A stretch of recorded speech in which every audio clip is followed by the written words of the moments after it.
The BOJABI Tree by Edith Rickert.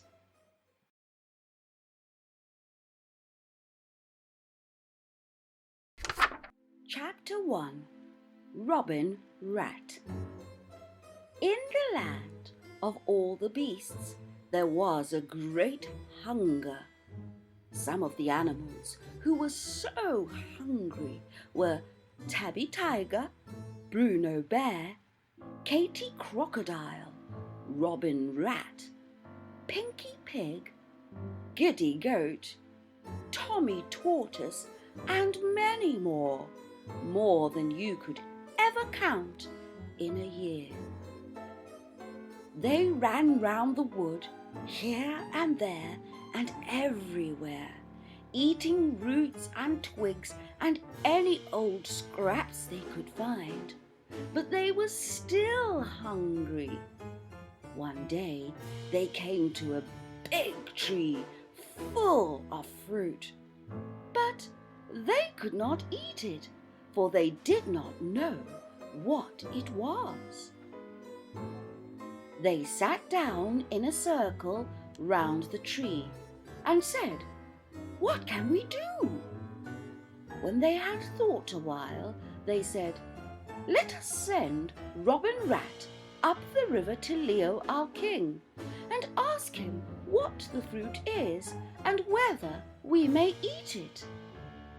Robin Rat was young and spry. He scuttled up the tree and brought down one of its fruits to show King Leo. It was a delicious-looking fruit. It looked like an apple, orange, plum, pear, banana, but it smelled like banana, pear, plum, orange, apple. Then Robin Rat scuttled down the riverbank and climbed into his little canoe.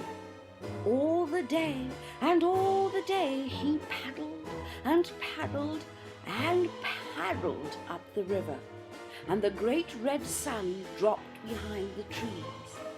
Then he found King Leo on the bank, all ready to receive visitors. He was wearing his crown, tipped on the back of his head because he felt happy. He smiled at Robin Rat, as pleasant as you please, and asked him to stay to supper. After supper they curled up and went to sleep. There was nothing else to do, you see, for this is the way it looked in the great wood. In the morning King Leo said politely, "What can I do for you, my small friend?" Then Robin Rat answered, "Please tell us, King Leo, what is the name of this tree, and whether we may eat fruit of it? We are all so hungry."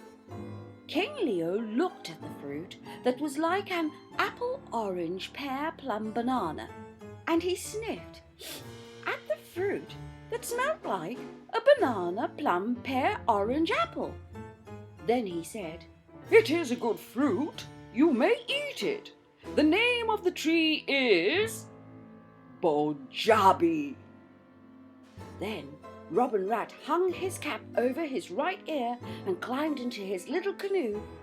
All the day and all the day he paddled down the great river, and all the way he was thinking how much he could eat of that delicious fruit. And at night he came home.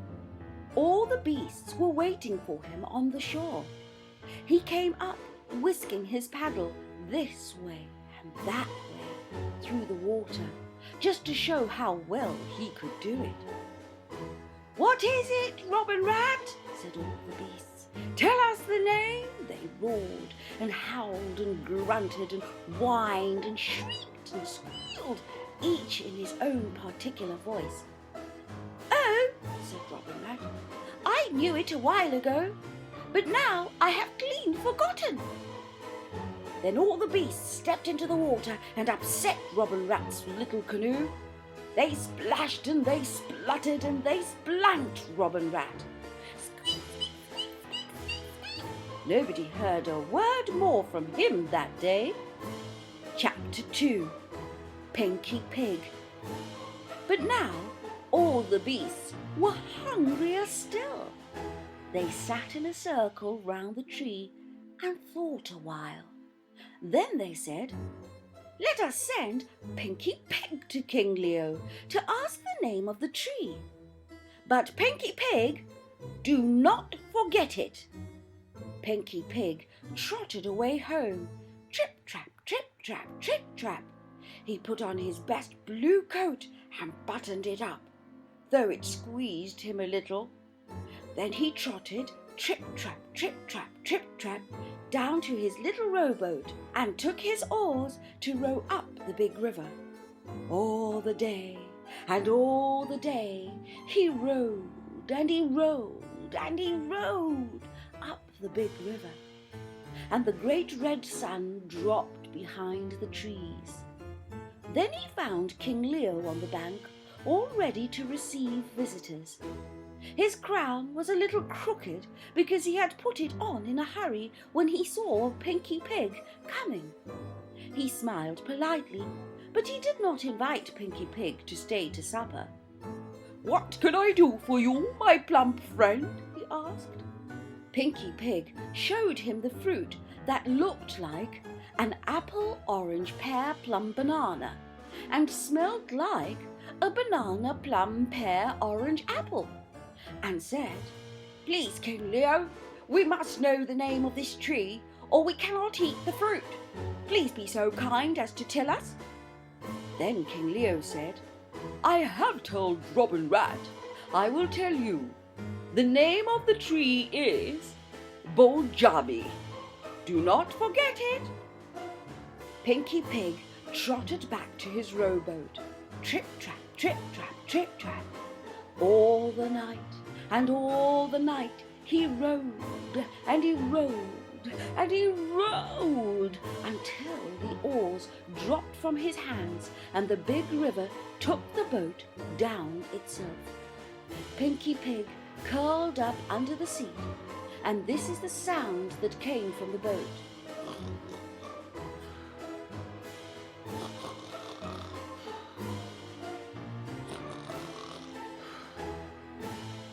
In the morning, Pinky Pig sat up and rubbed his eyes.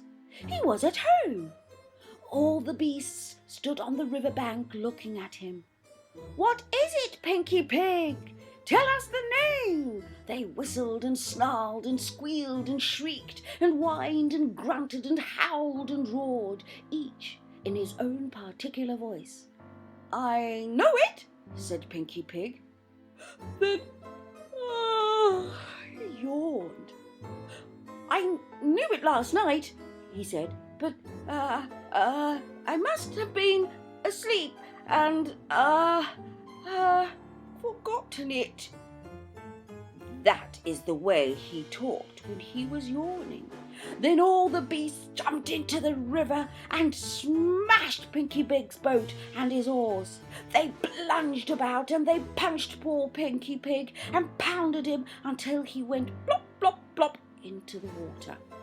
"Squeal! Squeal! Squeal!" He ran home with the water running off him and making little puddles here and there. Nobody heard a word more from him that day. Chapter 3, Giddy Goat. But now all the beasts were hungrier and hungrier. They could have eaten nails if there'd been any nails in the great wood. They sat in a circle round the tree and thought a while. Then they said, "Giddy Goat is older than Pinky Pig and wiser than Robin Rat. Let us send him to King Leo to ask the name of the tree, so that we may eat the fruit of it before we starve. But, Giddy Goat, do not forget it." said Giddy Goat. He was afraid of catching cold. Anyway, he ran collip, collip to his house to get a big woolly muffler to wear on the river. He wrapped it 3 times round his neck and tucked it neatly under his beard. Then he ran collip, collip down to his little sailboat on the river. All the day And all the day he sailed and he sailed and he sailed up the big river, and the great red sun dropped behind the trees. Then he found King Leo on the bank, not ready to receive visitors. His crown was straight and he looked very cross. "What do you want?" he snapped, just like that. "Ahem," said Giddy Goat. "I beg your Majesty's pardon. I have a cold coming on." He showed King Leo the fruit that looked like an apple, orange, pear, plum, banana, and smelt like a banana, plum, pear, orange, apple, and said, "If you would be so very kind, King Leo, to tell us the name of this tree, so that we may know whether to eat the fruit of it." Then King Leo said, "I've told Robin Rat, I have told Pinky Pig. I will tell you, but I will not tell anybody else. The name is BOJABI. Do not forget it." Psst, do not forget it, boys and girls. What is the name again? That's right, BOJABI. Don't forget it. Said Giddy Goat, and he skipped away, clip, clip, to his sailboat. All the night, and all the night, he sailed, and he sailed, and he sailed. All the way he was remembering the name, and he remembered it very well. He sailed so fast that he got home early in the morning, and all the way, when he wasn't remembering the name, he was sneezing. Achoo! Achoo! All the beasts were waiting for him, rows and rows of them. Those in back rows looked over the shoulders of those in front rows, or climbed on their backs. They pushed and jostled one another until they had upset Giddy Goat's sailboat. Kaplash! It went into the river. Such a sight as he was when they pulled him out. His long hair was full of water, his beard was full of water, his eyes were full of water, his beautiful new muffler round his neck was full of water. When the animals crowded round him to ask him the name of the tree, he shook himself so that the water flew in their faces and ran away home, clip, clip, with the most dreadful achoo! His wife made him go to bed, and not one word could anyone get from him all day, but achoo! Achoo! Chapter 4. Tommy Tortoise. By this time, all the beasts were so hungry that they sat round the tree and cried. You see, there was no one else who had a boat. "What shall we do?" they wailed, and howled, and buzzed, and grunted, and groaned, and sobbed, and lamented, each in his own particular voice. Then Tommy Tortoise, who had been lying asleep in the sun, opened one eye and said, "What is all this fuss about? Haven't you found the name of this tree yet?" They said they had not, and cried harder than ever. "Oh, well," said he, "if that's all, I'll go and get it for you." "You?" snarled Tabby Tiger. "You? You?" grunted Bruno Bear. "You?" snapped Katy Crocodile, biting her word off short. "You?" trumpeted Elizabeth Elephant. You, chattered Minnie Monkey. You never heard such a noise, not even at the circus, as there was when they all said this, each in his own particular voice. "Yes, me. I," said Tommy Tortoise in his little thin voice. Then he crawled slowly home, trailing one foot after the other, as some boys do on their way to school. He found his mother knitting stockings and rocking the baby. "Shh," said Mrs. Tortoise, "he's just dropping off." "Mother," said Tommy Tortoise, "how can I remember the name of a tree if I go up the river to get it?" "Tommy," said Mrs. Tortoise, "do you remember how you used to go to school with all the little tortoises and learn things?" "Yes," said Tommy. 9 times 1 makes 9. 9 times 2 makes 18. 9 times 3 makes 27. He said the 9 times table because anybody can say the 10s, and he wasn't sure about the 11s. "Shh," said Mrs. Tortoise, "that'll do. You'll wake the baby." "But I will tell you how to remember," she whispered in his ear. Then she said, "Now, Tommy, whatever happens to you, mind your manners. Remember to bow to King Leo and to speak to him so politely that he will know you have been well brought up." "Yes, Mother," said Tommy Tortoise. Then he put on his cap with the red tassel and he went down to the river. He had no boat, so he had to swim. All the day and all the day he swam and he swam and he swam. When he was tired swimming, he would turn over on his shell and float with all his little legs kicking in the water, just as the baby kicks in his bath. As the great red sun dropped behind the trees. When Tommy Tortoise reached King Leo's home, King Leo was not curled up comfortably, wearing his crown and ready to receive visitors. He was standing on the riverbank, waving his tail. His big head was waggling this way and that way, and he was not smiling at all. Before Tommy could speak a word or even make his best bow, King Leo said, "Scat, scamper, scat, skedaddle! I told Robin Rat, I told Pinky Pig, I told Giddy Goat, and I will not tell you that the name of the tree is BOJABI." "BOJABI," whispers Tommy Tortoise to himself and jumps clump into the river again.